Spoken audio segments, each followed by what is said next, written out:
we go. We are finally getting into our series. Our players have returned. Our players are ready after that small break. They had to kind of take a moment after their intense series. And we are back here in the Hong Kong Derby. We indeed are, as we begin it on Pills of Gold. LE holding up the rest of the current map pool. Also LE, it's red and pink. This is what I missed. Here in the bottom left hand corner map, starting all the way to the bottom left hand corner, the red Zug player coming down from the land of Hong Kong. He is representing himself as he is currently teamless. He is a Joey himself. He is GogojOey.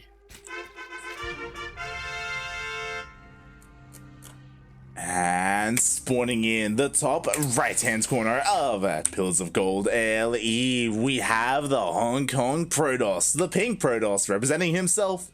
It is Bistork.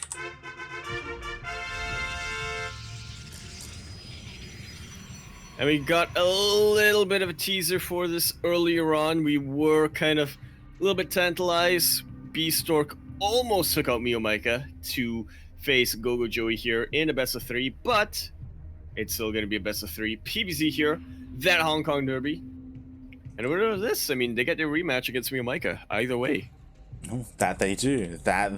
And who wants it more is the big question. You could argue that maybe Bistork would have a bigger chance, as, you know, it was a closer series between them.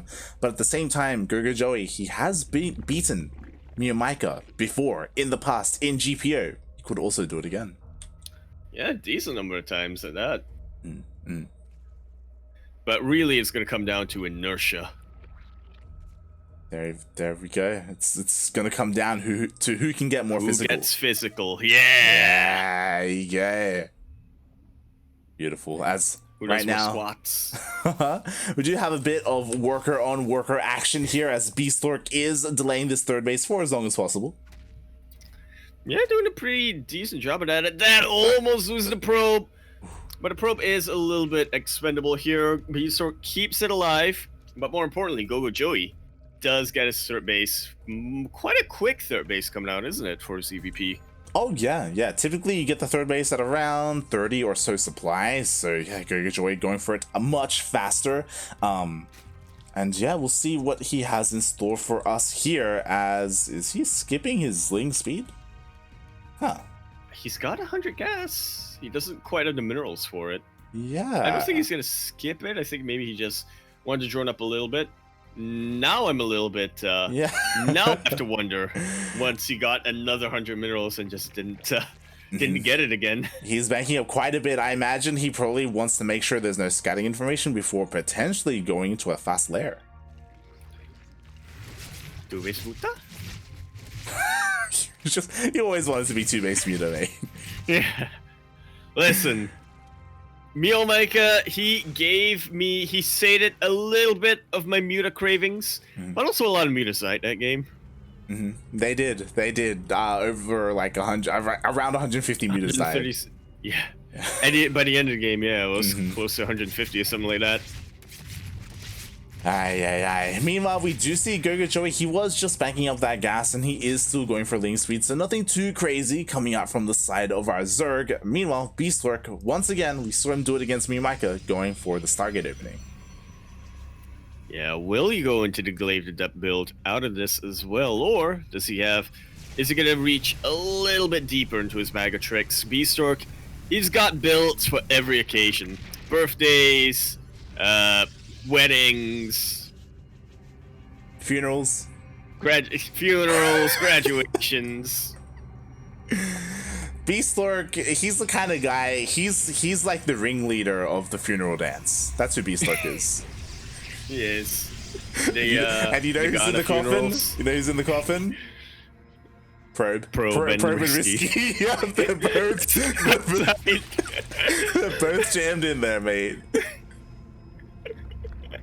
Feels bad, man. They wanted to make room. He wanted to make room for Azure, but unfortunately Azure kept coming back from the dead. He wanted to make room for Ender, but Ender, he was lucky enough to avoid him. Yes, here, yeah. But he's expanding that coffin. He's making more space on it. Oh, It's God. like 4 ender.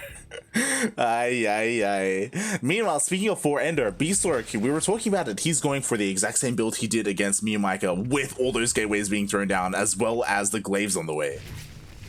Yeah, this time it isn't gonna be that. Oh! Doesn't deactivate prismatic alignment in time. Does slow down that void ray a little bit too much, and it will get taken out. It's a fairly expensive unit. I mean, it's not like losing a carrier or a colossus or anything like that. But you know, early on, you want to keep your void rays alive. Now, Bistork isn't as dedicated to the gateways this time. I want to say it's a double check. No, something about that number 7 that Bistork really enjoys. That he does, as they are on the way. Meanwhile, GogojOey is going for a lot more standard play. Like, he didn't go for a fast Evo chamber. He doesn't have +1 melee, or, you know, he didn't focus on that Ling Bane like me and Micah did. Instead, he is going for the queens and the roaches. It's gonna have a lot of anti-air, and yeah, I have to say that on paper, this is better against Glaive Adepts, but it's definitely not as potent. You know, roaches, they can do some damage, but it's not going to be as much as Balin Connections. This is already a very solid defense, though, from GogojOey. Yeah, unfortunately, it may have been a mistake to commit to that shade, because just like that, half of his adepts immediately go down. We do have a fresh wave looking to try and get into the natural, but the roaches are not too far behind, and so far, like Bistork, he's just barely getting any drone damage. Oh, but maybe I spoke too soon. No, he's still barely getting drone damage here. 7 drones, that's not too bad, but this is a very, very expensive investment from Bistork. I feel like you were right, he shouldn't have shaded in earlier on. If you notice, his reinforcements came in just as the Adepts, you know, got cleaned out by that 3rd base location. This is decent damage once again, but we open up the units lost tab. Bistork is still losing a lot more than GogojOey is. Yeah, exactly. Like, the problem is that unlike against me and Micah, Bistork never got a critical mass of adepts. They just kind of shaded in, they trickled in, you know, group by group, and because of that, he could never really fight against the queens, he could never really fight against the roaches, and yeah, they were just dealt with relatively easily, and now GogojOey is free to counterattack. Just like so.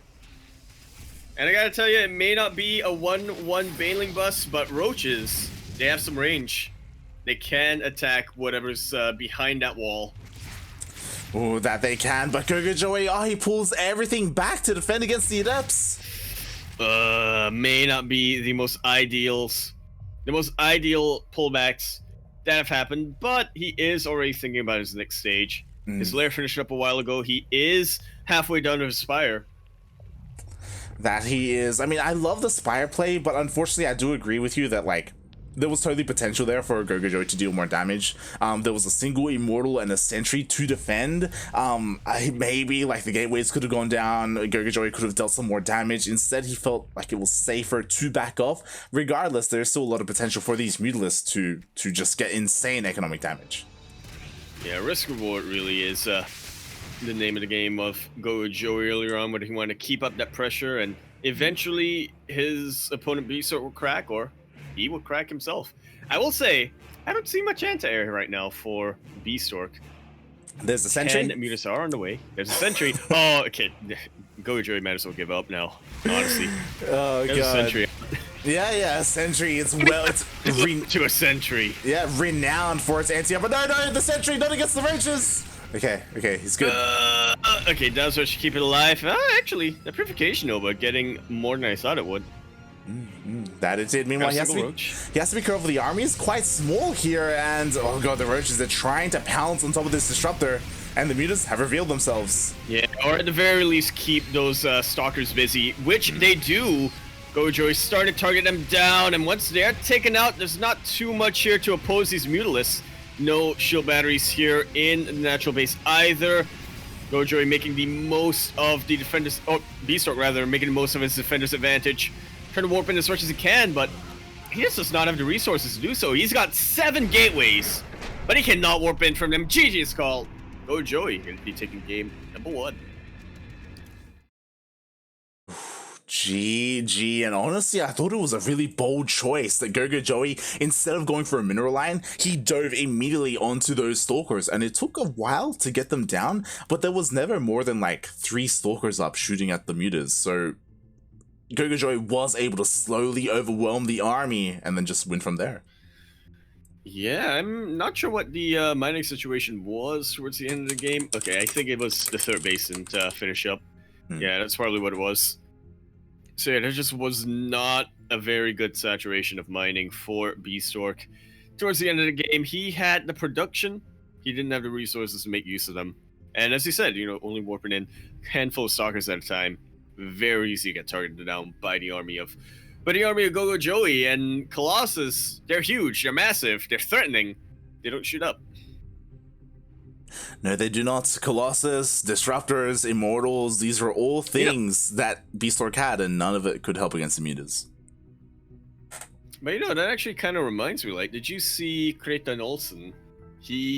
I don't think he made the map, but he found the map that he wanted to use for... Mapper's Delight. What was it called? Mapper's Delight, yes! Where there was essentially air vents on the map. I don't remember its name, but if I can find the that Twitter link, I'll probably link it somewhere. But it was insane. I mean, the one thing that was really interesting to me was when all of the adepts, you collect them together, you get them onto the vents, you right-click a whole bunch of times so you clump them up like phoenixes, and then one super glaive, I should say, one shot at a Colossus. Yeah, beautiful. See, exactly. It's really cool to see that map makers are still innovating quite well. Again, what Yaku was talking about is like there are these vents all scattered around the map, and whatever, not whatever. What? Specific units that go into them actually get elevated into the air, and they can shoot units in the air. Sorry to interrupt, because that's actually a pretty interesting talking point. I have an error that says I cannot join because my status has been locked. Am I in the lobby? You are not in the lobby. What? You you may have to restart your clients? Question mark? Potentially. Let me see if I can relog first. Boy. As unfortunately, it does look like Yaku may have a different variant of a lobby bug, question mark. Connecting to Blizzard servers. It could be a thing where I'm just DDoSed by Blizzard. Could be. Yeah, I'm gonna try to restart my client over here. But yeah, shout out to Creighton for again allowing an avenue for these map makers to have their maps featured, especially because Mapper's Delight may become that much more important this year, as Team Liquid Map Contest, the next one has yet to have been announced, and that used to be funded by Blizzard. Yeah. So again, to be fair, like it is possible that someone else may decide to fund it. Maybe Shopify will jump in, or some other sponsors, or maybe it's community funded. Regardless, the fact that Team Liquid Map Contest hasn't made a return yet this year is a little bit worrisome, and because of that, the StarCraft community as a whole do have to come together and come up with a new way of getting a new map pool and selecting new maps. And Creighton doing Mapper's Delight, that could be an avenue for that. Hey, I'm in. Welcome back. Yeah. Double check my VPN real quick. It is off, okay. Oh boy. Alright, but we are now in the lobby for game number 2, and Bistork has chosen Romanticide. Not what I expected, honestly. This is the macro map of the current map pool, and Bistork not really known for playing that style. Exactly. It's a very odd choice to me. As you said, because this map is more like macro oriented, it is relatively easy to get up to 4 bases. and then, you know, get into Skytoss. It doesn't feel like Bistork is that kind of player, but maybe he'll shock us all. Yeah, maybe he'll use his wings, take to the skies. Soar.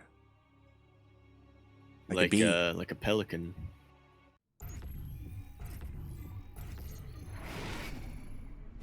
As we load onto Romanticide LE, we're here. Oh wait, LE, of course, standing for lovers. Intellectual. That's when, you know, they're both like doctors or something. In the bottom right-hand corner map, spawning all the way in the bottom right-hand corner, the pink Protoss player coming down from the land of Hong Kong. He is the best ever Protoss player to come down from Hong Kong. He is the #1 hype slayer. Asia, he is Bistork. And spawning in the top left-hand corner of Romanticide LE, we have the blue Zerg player hailing from the land of Hong Kong, the best player from Hong Kong, looking to keep his title. He's already up 1-0 in this best of 3. Can he close it out? It is GogojOey. I tell you, if GogojOey wins 2-0, he might have enough of momentum behind him to become inert. To become that train. Yeah. That speeding bullet. Just like Top Gun. Just like what's the name of that actor? I don't remember. Kenny Loggins, not an actor. Tom Hardy. There we go. No, he was great in Forrest Gump. Tom Hardy was. Wait, Tom Hardy was in Forrest Gump? Yeah, he was Forrest. He was the forest in Forrest Gump.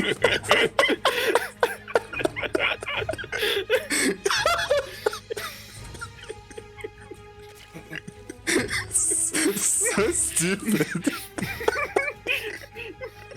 Oh god. like I've had to approach you. I can't read headspace. What a matchup. Oh god. Ay. all right, here we go, as we are getting into game number 2, and so far things are looking pretty similar to game number 1. Bistork once again going for that Stargate. Yeah, it's honestly kind of terrifying to see Bistork playing within what is considered to be the meta right now.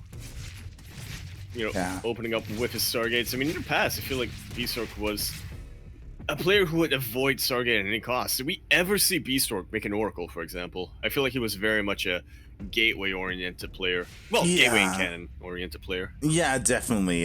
What I do appreciate, though, is that you're right in saying that Bistork, he you know, typically does his own thing, and that's why we've seen like these kind of weird adept all-ins that he's done so far against GogojOey and Miyamaika. He goes, you know, pretty standard to begin with the Void Ray opening, and then just completely hard switches into that mass Glaive adept all-in. Unfortunately, we just haven't seen it work. It's been shut down by both Miyamaika and GogojOey every single time we've seen it. I'm curious to see what else Bistork has to offer. I would imagine it worked at least once, right, against Miyamaika? Maybe that's how he won we the don't game. know. Yeah, exactly. We don't quite know how he was able to win that game that he won, but I have to imagine it, just based on what we've seen so far, I imagine it was through a similar way. Yeah, it's one of those things where, you know, there's a reason why he does it, right? Like, he has to have some success with it, and ooh, he's going double Stargate. There we go. Very much switching things from what we've seen of him today. But what kind of a double Stargate is it going to be like? Is it going to be triple Oracle? We'll find out. We'll find out as we do have the initial void rays going across the map so far by Bistork, looking to try and focus down some of these queens. They don't have enough energy for transfuse. One queen does go down. Oh, dear lord. Okay, very good in the retreat here. Bistork I was getting very worried. He had his eyes on that queen. He wanted to take it out, and he almost paid the price for it. Thankfully, he was able to disengage. Didn't get too tunnel vision there.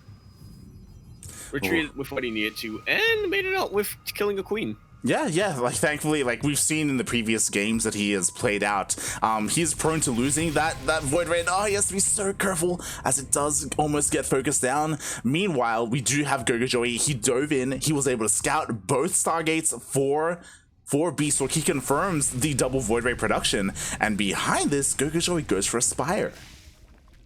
Really like seeing that Spire come out. Now the question is it going to be like, you know, a mass corruptor into Hive, so you get a couple of Vipers going down, or are we going to see something that's a little bit harder to pull off, but more of a Mutalisk into Hive, you know? You really do have to micro those Mutas as well as you can. Yeah, I imagine it's going to be for Mutas. That makes the most sense to me. Oh my god, the third is going to go down. Ooh. Yeah, really good job from Bistork, being able to pull away every single queen with those adepts, and they just weren't in a position to transfuse that hatchery, but Bistork not targeting it down. Oh my god, I'm not sure if it's good or bad for him. Yeah, honestly, he got close, and he was able to kill 6 drones as a result with those adepts as well, able to take out a couple of queens, and I mean, he's working up that void ray count. At any moment, if he wishes to, he can come back and snipe it. Like, the health is still quite low. Yeah, well, it's not great that he wasn't able to kill that hatchery. He kept the void rays alive. I don't think he's lost too many of them this game. He hasn't lost a single void ray this game. And as you said, he's just pumping out more and more of them. It's not going to be pure void rays this game, though. He is working on a Twilight Council, so we're going to have a little bit of a gateway switch to at least, you know, let him survive in the mid-game while he potentially works on his fleet beacon. And there we go. The first void ray will go down. Oh my god, the first void ray does go down. Maybe a second as he does deny the 4th base. And what's important is the Mutas are on the way. So again, this is something that players like Jim Rising does quite often. You know, a couple of others do mix it in where you go Mutas initially, and then usually you switch from here into Hydras, which is why he is committing to that +1 range. Indeed, he is. Kind of a weird hybrid between the solar panel and the rogue squadron. The problem is that I don't think Bistork has seen it. Now he will with the Mutas, as he is forced to recall. And again, like Mutas, if the Void Rays aren't in high enough numbers, the Mutas can go toe-to-toe with them. They definitely can, but you do need to outnumber the Void Rays. Yeah. Quite a little bit. Mutas, they're not armored units like Corruptors are, so they're not going to get completely chewed down, but they don't have that much health on them. Yeah, exactly. 120. Like, this is scary because so far the Mutas have done nothing. They have not harassed whatsoever. They are going to come in from behind. They're just going to try and take out the Void Rays. And he is targeting down the weakened Void Rays. The Glaives helping out a little bit. Transfuse helping so much, keeping these Riz alive. And he will be taking out quite a number of these. Oh my Bistork god. fighting within range of the Queens. Yeah, exactly. Like, if it was just the Mutas against the Void Rays would have come out on top, but with the support of the Queens, with the Transfuses, Bistork is able to take them all down. And that might be the start of something absolutely huge here for GogojOey. That was a massive lead he took. So much army supply taken out just like that. Bistork is now transitioning into Phoenixes, which is good against the Mutas, but as you said, +1 range is already done for GogojOey. He should be working on his Hydra then soon, right? He should, but the interesting thing is that he's committing to more Mutas. He invested into +1 range, and after into +1 flyer attack, and after +1 range, he got +1 melee. So he's just going straight up Bling Muta. All over the place here, but in a fantastic way. He's covering all of his bases, GogojOey is, and he is getting away with it. Look at these Mutas completely overpowering the Phoenixes. That is the price you pay, not having Phoenix range. Yeah, exactly. No Fleet Beacon, no Anion Pulse Crystals for Bistork, as every single Phoenix went down. There's only one remaining, immediately gets pounced upon. There is an Archon on the way, and it looks like it will just barely stay alive. Just barely got super worried there. Fun fact, as a Archon is warping, they do not get the effects of battery overcharge or get healed by shield battery. Yeah, exactly. It finished up just barely in time to get healed up. With that, Bistork is just barely able to hold on to this base, and this base, it's quite important. This is his 4th, and it is incredibly exposed, but, you know, he also has that rich Vespian gas. I hope he notices that there are a bunch of workers here that are kind of just chilling. He's got to whip him back into shape. But be lazy here. Bistork cannot stand for that. There we go. Meanwhile, the mutas are finding a couple of vulnerable places here in the natural. Again, Bistork just doesn't have the supply to split up and defend all his bases at once. Meanwhile, GogojOey, finally, there it is. The Hydra Den is on the way. He's getting ready to switch over, but honestly, he doesn't even need to.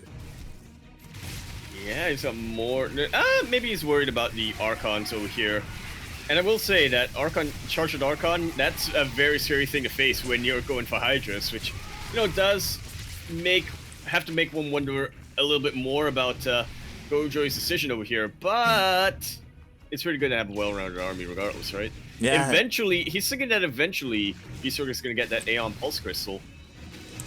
And the thing is that, like, at the end of the day, like, he can just pull a Miyamika and just trade in efficiently as possible and just still win anyway. Because, like, at the moment, he's just pushing on through. The roaches are just dealing so much damage. There's, what, a single Archon here to defend? And sure, there are a bunch of Phoenixes, but it just takes so long for them to really deal with these roaches. Yeah, Phoenixes do have that bonus against biological units, which roaches are, but they're also armored units. They've got a lot of health on them.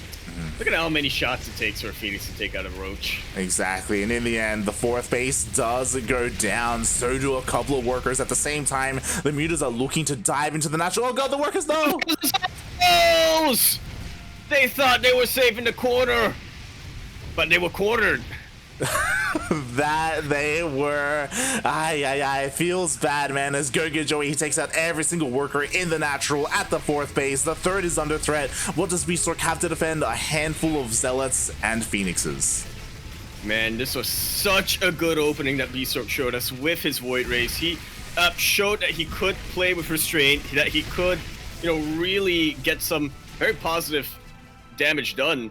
But in the end, I feel like he did kind of throw away his lead a little bit when he fought against those queens and those mutas.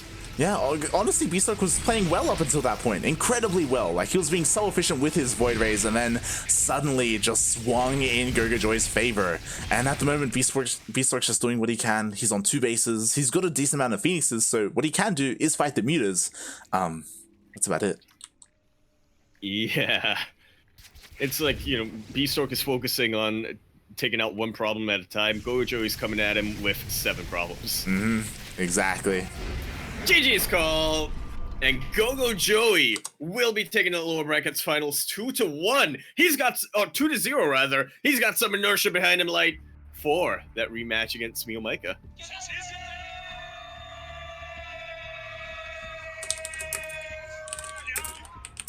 Actually, now that I think about it, I think inertia behind you is not the right term. I'm pretty sure you haven't. In front of you. I'm pretty sure you haven't been using that term correctly at all tonight, right? Just letting you know now. As you said, god damn it, Yaku. We are gonna be getting into our grand finals. That ZvZ we all know and love. Miyamika, of course, will have a bit of an advantage going into it. But before we get into that ZvZ, mate, how can people tune in and watch some of the matches that we missed today? Wait, that they missed on stream or that we missed on That we missed on casting? stream. That we missed on stream, yeah. So the ones we didn't cast. Yes, exactly. From today. Yes, it's from today. Okay. In this tournament. In GPO 57. In the lower bracket. And the upper bracket as well. Wait, but only for GPO 57? I mean, I'm pretty sure that it also...